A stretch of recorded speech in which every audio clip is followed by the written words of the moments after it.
आज हम लोग क्लास 10 केमिस्ट्री चैप्टर 4 कार्बन तथा इसके यौगिक, इसका आज हम लोग लघुत्तरीय प्रश्न को हल करेंगे। अगर आप अति लघुत्तरीय प्रश्न नहीं देखे हैं तो उसका डिस्क्रिप्शन में लिंक दे देंगे, वहां से आप वीडियो जरूर देख लीजिएगा। तो चलिए शुरू करते हैं। फर्स्ट क्वेश्चन है हम लोग का, श्रृंखलन गुण क्या है। तो देखिए, कार्बन परमाणु आपस में संयोग कर श्रृंखला बनाने की, श्रृंखला यानी चैन, ठीक है, बनाने की प्रवृत्ति रखते हैं। कौन? कार्बन परमाणु। कार्बन में उपस्थित इस गुण को श्रृंखलन गुण कहते हैं। जैसे हम लोग आप देखे होंगे साइकिल का चैन, तो उसे हम लोग क्या कहेंगे? श्रृंखला। मोटरसाइकिल का चैन उसे हम लोग बोलते हैं श्रृंखला, उसी को श्रृंखला गुण। तो कार्बन के परमाणु जो होता है आपस में संयोग कर श्रृंखला यानी चैन बनाने की प्रवृत्ति रखते हैं। तो कार्बन में उपस्थित इस गुण को श्रृंखला गुण कहते हैं। आशा करते हैं कि आप लोग के अभी तक 70% तैयारी हो गया होगा। अगर अभी तक आपका साइंस हो या मैथ हो या हिंदी हो, संस्कृत हो, सोशल साइंस हो, अगर अभी तक आपको 70% नहीं, अभी तक आपको अगर 70% की तैयारी अभी तक नहीं हुआ है तो यकीन मानिए आप बहुत ही पीछे चल रहे हैं। तो हमारे चैनल को सब्सक्राइब कीजिए, हमारे चैनल से जुड़ जाइए, क्योंकि हमारे चैनल पे आने वाला है सीरीज, सभी चीज का सीरीज। जिस प्रकार आप लोग वेब सीरीज का इंतजार करते हैं उसी प्रकार आने वाला है सीरीज। मैथ का VVI क्वेश्चन देंगे आपको, साइंस का देंगे, सोशल साइंस का देंगे, हिंदी का, सभी का यहाँ पे सीरीज रूप में VVI आएगा। तो इसीलिए आप हमारे चैनल को सब्सक्राइब जरूर कीजिए और दोस्तों के पास शेयर भी कर दें। चलिए सेकंड नंबर क्वेश्चन देखते हैं। एलिफैटिक यौगिक आपको जानना है। तो सेकंड क्वेश्चन है कि एलिफैटिक यौगिक क्या है, तो इसको जान लेते हैं हम लोग। तो ये बहुत ही सिंपल और छोटा है कि खुली श्रृंखला वाले संतृप्त तथा असंतृप्त हाइड्रोकार्बन को एलिफैटिक यौगिक कहते हैं। जो खुला हुआ रहे, जैसे ये देखिए CH4 ये खुला हुआ है, जैसे बेंजीन बंद टाइप का नहीं रहे, ठीक ना। तो खुली जो रहेगा श्रृंखला उसको हम लोग बोलेंगे एलिफैटिक, और जो बंद रहता है उसको बोला जाता है एरोमेटिक। थर्ड नंबर क्वेश्चन है, क्रियाशील समूह क्या है। चलिए जानते हैं इसके बारे में। तो क्रियाशील समूह लिख के डैश दीजिएगा। कार्बनिक यौगिक का वैसा समूह जिस पर यौगिक के रासायनिक गुण निर्भर करते हैं। जैसे में देखिए, अगर किसी के पीछे OH है तो वो क्या है? एल्कोहल है। किसी के पीछे ईथर है तो यानी O रहेगा सिंगल बॉन्ड, तो ईथर हो गया। CO रहेगा तो कीटोन रहेगा, R हो गया तो एस्टर हो गया। ये पहचान है, यानी इस पे रासायनिक गुण निर्भर रहता है। और यहाँ से आपको ऑब्जेक्टिव भी आता है कि एल्डिहाइड का क्रियाशील मूलक क्या है, तो CHO, इसको बोलिएगा सिंगल बॉन्ड CHO, माइनस नहीं मेरे प्यारे साथियों। कार्बोक्सिलियम का तो सिंगल बॉन्ड COOH। इस प्रकार आप इसको याद कर लीजिएगा। फोर्थ नंबर क्वेश्चन है, अकार्बनिक यौगिक की अपेक्षा कार्बनिक यौगिक की संख्या अधिक क्यों है। जो अकार्बनिक पदार्थ है उससे कार्बनिक यौगिक पदार्थ अधिक क्यों है। चलिए तो इसके बारे में जान लेते हैं हम लोग। यहाँ पे देखिए, क्योंकि कार्बन परमाणु अन्य परमाणुओं के साथ इलेक्ट्रॉनों को साझा कर यौगिक बनाते हैं। ये जो होता है इलेक्ट्रॉनों को साझा कर अपना दोस्त बना लेता है, यौगिक बना लेते हैं। यह एक दूसरे से सहसंयोजी आबंध द्वारा जुड़े होते हैं, जैसे मीथेन हो, इथेन हो, प्रोपेन हो, ब्यूटेन हो, ETC। लेकिन अकार्बनिक पदार्थ वो अब साझा नहीं करता है, ठीक है। तो समझिए, जो दोस्ती करेगा उसी के तो दोस्त ज्यादा रहेगा, जो दोस्ती नहीं कर रहा उसका दोस्त कहाँ से रहेगा। तो उसी प्रकार यहाँ पे होता है कि कार्बनिक यौगिक सबसे अधिक होता है किससे? अकार्बनिक से, क्योंकि कार्बन परमाणु अन्य परमाणुओं के साथ इलेक्ट्रॉनों को साझा कर यौगिक बनाते हैं। यह एक दूसरे से सहसंयोजी आबंध द्वारा जुड़े होते हैं। साइंस हो या सोशल साइंस हो, आप रटिए नहीं, उसको समझिए, ठीक है। जैसे देखिए, इसका उपयोग भी आता है कहीं कहीं आपको रासायनिक उद्योगों में, दवाइयां में, फाइबर में, प्लास्टिक में, रबड़ में, ETC में। इसका मतलब हो गया कार्बनिक यौगिक के उपयोग, ठीक है। और अकार्बनिक यौगिक इसका विपरीत होता है। अब 5 नंबर देखिए, दिया हुआ है कार्बनिक और अकार्बनिक यौगिक में मुख्य भेद बताना है, यानी आपको अंतर बताना है। तो एक साइड लिखेंगे हम लोग कार्बनिक, एक साइड अकार्बनिक। ये सहसंयोजन यौगिक होते हैं, ये प्राय आयनिक यौगिक होते हैं। ये दहनशील होते हैं, ये दहनशील नहीं होते हैं, ठीक है। यानी इसमें आग लग सकता है, इसमें आग नहीं लगता है। और दहनशील पदार्थ किसे कहते हैं? जो आग की उपस्थिति में जल जाए। यह देखिए, यह जल में नहीं घुलता है, यह जल में घुल जाता है। इस प्रकार आप 3 ठो लिख लीजिएगा, काफी है। 6 नंबर देखिए, सहसंयोजी यौगिक क्या है? कार्बन परमाणु अस्थायित्व को कैसे प्राप्त करता है। जो कार्बन परमाणु होता है वो अस्थायित्व कैसे बन जाता है, ठीक है। तो इसका आंसर बहुत सिंपल है, लिखेंगे जब दो परमाणु अपनी बाह्यतम कक्षा में इलेक्ट्रॉन को आपस में साझा करके संयोग करते हैं, तब उनके बीच निर्मित बंधन सहसंयोजन बंधन कहलाते हैं, तथा इस प्रकार से निर्मित यौगिक सहसंयोजक यौगिक कहलाता है। जैसे देखिए, हाइड्रोजन हाइड्रोजन, यहाँ पे कितना बॉन्ड है? 1, तो ये 1 बंधन। यहाँ पे देखिए 2 बॉन्ड तो द्विबंधन, यहाँ पे 3 बॉन्ड तो त्रिबंधन, नाइट्रोजन नाइट्रोजन होगा। कार्बन परमाणु के बाह्यतम कक्षा के 4 इलेक्ट्रॉन दूसरे परमाणु के इलेक्ट्रॉन से साझा कर सहसंयोजन बंध बनाते हैं। जिससे 72 कक्षा में 8 इलेक्ट्रॉन हो जाने से अस्थायित्व बन जाता है। किसी भी परमाणु को अस्थायी होने के लिए उसके 72 कक्षा में 8 परमाणु की जरूरत होती है, ठीक है। लेकिन यहाँ पे जो कार्बन है उसके 72 कक्षा में 4 ही पाया जाता है, तो ये 4 लेके क्या हो जाता है, अस्थायी बन जाता है। समझ गए आप। 7 नंबर क्वेश्चन है समअवयवी क्या है। तो इसका आंसर आप यहां से लिखिएगा कि वो ऐसा कार्बनिक यौगिक जिसके अणुसूत्र समान एवं रासायनिक तथा भौतिक गुण भिन्न भिन्न होते हैं, ये समअवयवी कहलाता है। लेकिन जो घटना होता है उसको हम लोग समअवयवता कहते हैं। जैसे ऑप्शन हो यहाँ पे देख लीजिए, जैसे में ब्यूटेन के 2 समअवयवी होते हैं, नॉर्मल ब्यूटेन, आइसोब्यूटेन। समअवयवी 2 प्रकार के होते हैं, संरचनात्मक समअवयवता और एक होता है त्रिविम समअवयवता। बस हमसे खाली पूछ रहा था समअवयवी क्या है। 8 नंबर क्वेश्चन है सिस ट्रांस समअवयवता क्या है। सिस और ट्रांस किसे कहते हैं। तो सिस के बारे में सबसे पहले हम लोग जानेंगे कि ऐसा समअवयवी जिनमें 2 समान द्विबंधन एक और स्थित हो उसे सिस कहते हैं, ठीक है। 2 समान द्विबंधन एक ही और स्थित हो तो उसे सिस कहेंगे, और 2 समान समूह विपरीत दिशा में स्थित हो तो उसे ट्रांस कहते हैं। ये सिंपल था। अब 9 नंबर देखेंगे जीवन शक्ति का सिद्धांत क्या है, जबकि ये भी आई है 8 नंबर, आप इसको जरूर याद कीजिएगा। तो जीवन शक्ति का सिद्धांत देखिए यहाँ से है कुछ कि प्रारंभ में ऐसी मान्यता थी कि कार्बनिक यौगिक सिर्फ सजीव स्रोत से ही प्राप्त किए जा सकते थे तथा उन्हें प्रयोगशाला में, जैसे शुरू में मान्यता थी कि कार्बनिक यौगिक हम कहाँ से प्राप्त करेंगे, तो सजीव स्रोतों से, लेकिन प्रयोगशाला में तैयार करना संभव नहीं था, ठीक है। अतः बर्जीलियस ने देखिए कब दिए हैं, तो 1815 में जीवन शक्ति का सिद्धांत दिया, जिसके अनुसार सजीव पदार्थों में कार्बनिक यौगिक का निर्माण एक अदृश्य जीवन शक्ति के द्वारा होता है। आप यहाँ से भी लिख सकते हैं, ठीक है, द्वारा होता है। लेकिन इसके धारण अंत तब हुआ जब बोहलर, ठीक है, बोहलर ने प्रयोगशाला में यूरिया कार्बनिक यौगिक का संश्लेष अमोनिया साइनेट को गर्म करके किया, ठीक है।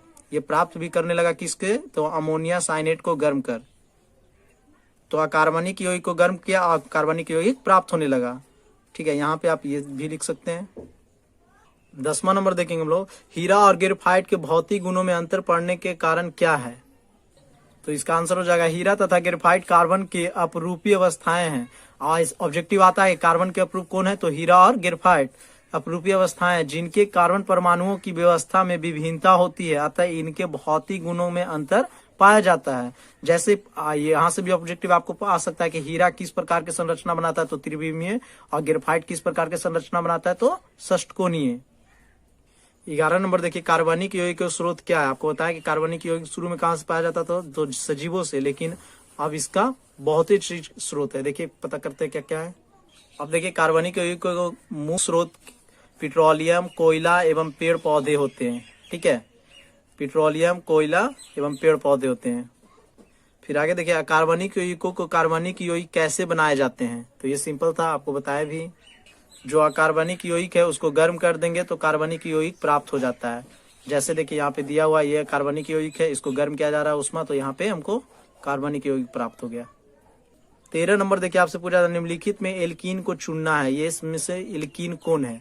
तो सबसे पहले आपको एल्कीन का सूत्र जानना होगा। तो एल्कीन का सूत्र CnH2n होता है मेरे प्यारे साथियों। यहाँ से आपको आता है 3 होता है एल्कीन, एक एल्केन होता है और एक एल्काइन होता है, ठीक है। तो एल्कीन का CnH2n, एल्केन के +2 यहाँ पे हो जाएगा, ठीक है, ये +H2, एल्काइन के -2 होता है। तो आप ये जरूर याद रखिएगा, यहाँ से एक ऑब्जेक्टिव आता है। तो देखिए यहाँ पे CnH2n यानी यहाँ n का जितना मान है यहाँ पे डबल होगा, ठीक है। यहाँ पे 1 रखेंगे तो यहाँ पे 2 हो जाएगा, यहाँ पे 2 रखेंगे तो 4 हो जाएगा। तो उसी में चेक करेंगे यहाँ कार्बन कार्बन के बीच कितना बॉन्ड बनता है, तो डबल बॉन्ड, क्योंकि CnH2n, तो यहाँ पे 2 रखते हैं तो देखिए यहाँ भी कितना हो गया 4, तो C2H4 बनेगा, जो यहाँ पे दिया हुआ भी था C2H4, क्योंकि हमेशा दुगना हो जाता है एल्कीन में। एल्कीन की जांच की एक विधि बताना है आपको। 14 नंबर क्वेश्चन, एल्कीन की जांच की एक विधि बताना है। तो देखिए ये बहुत ही सिंपल है। एल्कीन कार्बन टेट्राक्लोराइड में घुलित ब्रोमीन के पीले विलयन को रंगहीन बना देता है। एल्कीन जो कार्बन टेट्राक्लोराइड में घुलित ब्रोमीन को पीले विलयन को रंगहीन बना देता है। ये आप एक जांच लिख सकते हैं। 15 नंबर क्वेश्चन है कि निम्नलिखित को कैसे बनाया जाता है, एथेनॉल और एथेनोइक अम्ल, 2 ठो है इसमें। तो पहला जान लेते हैं हम लोग कि व्यापारिक विधि में एथेनॉल को चीनी या स्टार्च का किण्वन द्वारा प्राप्त किया जाता है, ठीक है। चीनी या स्टार्च से किण्वन द्वारा क्या प्राप्त कर लेते हैं हम लोग, एथेनॉल। ये देखिए सूत्र है किसका, चीनी का C12H22O11। इसको जल से क्रिया के किसके उपस्थिति में, किण्वन। किण्वन किस में होता है, तो ईस्ट में। यहाँ पे ऑब्जेक्टिव आता है किण्वन किस में होता है, तो ईस्ट में। ये हमारा क्या बन गया, तो ग्लूकोज। ये क्या बन गया, फ्रक्टोज। आप लिख सकते हैं ग्लूकोज और फ्रक्टोज। और सेकेंड वाला आप ये देखिए एथेनोइक अम्ल या एसिटिक अम्ल, यही से आप लिखना आपको। एथेनोइक अम्ल सोडियम हाइड्रोक्साइड जो क्या है भस्म है, से अब क्रिया कर सोडियम एथेनोएट यानी सोडियम एसिटेट तथा जल बनाता है। ये देखिए एसिटिक अम्ल हो गया, यहाँ पे सोडियम हाइड्रोक्साइड से क्रिया कराया और सोडियम एसिटेट का निर्माण कर लिया है। 16 नंबर, एथेनॉल के पीने से कौन सा बुरा प्रभाव पड़ता है। एथेनॉल यानी वाइन, वाइन यानी शराब, आपको पता होगा एल्कोहल। तो चलिए इसके बारे में जान लेते हैं। तो आपको आंसर यहाँ पे लिखना है कि थोड़ी मात्रा में एल्कोहल पीने से नशा आता है, ठीक है। जबकि एल्कोहल को लगातार सेवन से आलस्य, मानसिक व्याकुलता तथा मूर्छा आती है। आपको यहाँ से यहाँ तक लिख लेना है। देखिए 17 नंबर, सिरका क्या है, इसके उपयोग को बताना है। तो ये बहुत ही सिंपल है, 6 से 8% स्टिक हमको सिरका कहते हैं। तो आपको दिखा देते हैं बुक में कहाँ पे है। देखिए इसका आंसर कहीं पे होगा, बुक में नहीं मिल रहा है, हमको याद, हम लिख देते हैं 6 से 8% एसिटिक अम्ल को सिरका कहते हैं। आप ये नोट कर लीजिए, कितना नंबर के था, 17 नंबर के, कि 6 से 8% एसिटिक अम्ल को सिरका कहते हैं। 18 नंबर देखेंगे, वनस्पति तेल और वसा क्या होते हैं। तो चलिए जानते हैं फटाफट। वनस्पति तेल और वसा उच्च वसीय अम्ल तथा ग्लिसरॉल से बने एस्टर होते हैं, ठीक है। आप यहाँ से लिख लीजिएगा। अगर आपको वीडियो अच्छा लग रहा है तो चैनल को सब्सक्राइब जरूर कीजिए, दोस्तों के पास शेयर करें। अब 19 नंबर देखिए, यहाँ से ये VVI क्वेश्चन है, ये तीनों में से कोई ना एक एक आता है। साबुनीकरण क्या है, साबुन क्या है, साबुन कैसे बनता है, आपको सब बता देते हैं। तो यहाँ पे देखिए साबुनीकरण जानना है आपको सबसे पहले। तो उच्च वसा सोडियम लवण को साबुन कहते हैं एवं साबुन बनाने की प्रक्रिया को साबुनीकरण कहलाता है। ये हो गया पहला का, कि उच्च वसा सोडियम लवण को साबुन कहते हैं एवं साबुन बनाने की प्रक्रिया को साबुनीकरण कहते हैं। सेकंड था कि साबुन क्या है, तो उच्च वसा सोडियम लवण के साबुन कहते हैं। सेकंड आप यहाँ से यहाँ तक लिखिएगा। और पहला के साबुनीकरण, अब साबुन कैसे बनाया जाता है जो आपको बताते हैं। देखिए साबुन बनाने की विधि आप यहाँ से लिखे, वनस्पति तेल या वसा सोडियम हाइड्रोक्साइड विलयन के साथ गर्म कर साबुन तथा ग्लिसरॉल बनता है। वनस्पति तेल और वसा वस्तुतः उच्च वसीय अम्ल ग्लिसरॉल से एस्टर होते हैं। प्रत्येक ग्लिसरॉल के तनु वसीय अम्ल से जुड़े होते हैं। ये थोड़ा सा लंबा हो जाएगा आपको। वनस्पति तेल और वसा क्षार में अपघटन की क्रिया के फलस्वरूप साबुन तथा ग्लिसरॉल से बनना साबुनीकरण कहलाता है। आप यहाँ तक लिख लीजिएगा, यहाँ से यहाँ तक, ये क्योंकि पूरा साबुन बनाने की विधि है। तो आपको यहाँ से देखिए 19 से 19, 20, 21 को आंसर मिल गया। 22 नंबर, एक एस्टर का नाम बताइए। एस्टर गंध कैसी देती है आपको बताना है, ठीक है। तो देखिए एथिल एसीटेट, इसकी गंध फल जैसी मीठी होती है, ठीक है। अब देखिए एरोमेटिक यौगिक की जांच कैसे की जाती है। यहाँ पे देखिए यहाँ पे एरोमेटिक यौगिक की जांच, नेफ्थलीन यानी एरोमेटिक यौगिक, एरोमेटिक यौगिक, एलिफेटिक यौगिक आपको बताएं। बंद को क्या बोलेंगे हम लोग, एरोमेटिक, खुला को एलोफैटिक। तो गोली या अनएरोमेटिक यौगिक के चूर्ण के तांबे के पत्थर पर रखकर बर्नर की प्रकाशहीन लो में गर्म करें। तत्व पश्चात बर्नर की लो की निरीक्षण करें। फिर देखिए बर्नर जो है काली युक्त पीले लो के साथ जलती है। ये यहाँ से आपको लिख लेना है यहाँ तक। देखिए फिर अगला क्वेश्चन है मिसेल क्या है। ये भी क्वेश्चन बहुत ही अच्छा है, तो इसका कुछ आप यहाँ से लिख लीजिएगा। देखिए ये है जो डायग्राम आपको जनाएगा वो मिसेल का निर्माण करता है, इसी को हम लोग मिसेल बोलते हैं। तो आप यहाँ से लिख लीजिएगा। फिर देखिए अगला क्वेश्चन है सममूलक श्रेणी क्या है। तो इसका आपको हम यहाँ पे स्क्रीनशॉट लगा लेंगे, वहां से आप लिख लीजिएगा। 26 नंबर देखिए जीवाश्म ईंधन क्या होते हैं। देखिए आपको बता, तो देखिए जीवाश्म ईंधन कोयला और पेट्रोलियम से जीवाश्म ईंधन है, ठीक है। कोयला और पेट्रोलियम जीवाश्म ईंधन है। पृथ्वी के अंदर लाखों वर्ष तक मृत पेड़ पौधे और जानवरों के मिट्टी बालू एवं चट्टानों की परतों के बीच दबे रहने के फलस्वरूप जो पदार्थ बनते हैं उन्हें जीवाश्म ईंधन कहते हैं। आपको यहाँ से लिख लेना है। आप ये भी नोट कर सकते हैं कि पेड़ पौधे कोयला बनता है, जबकि छोटे छोटे पौधे और जानवरों से पेट्रोलियम का निर्माण होता है।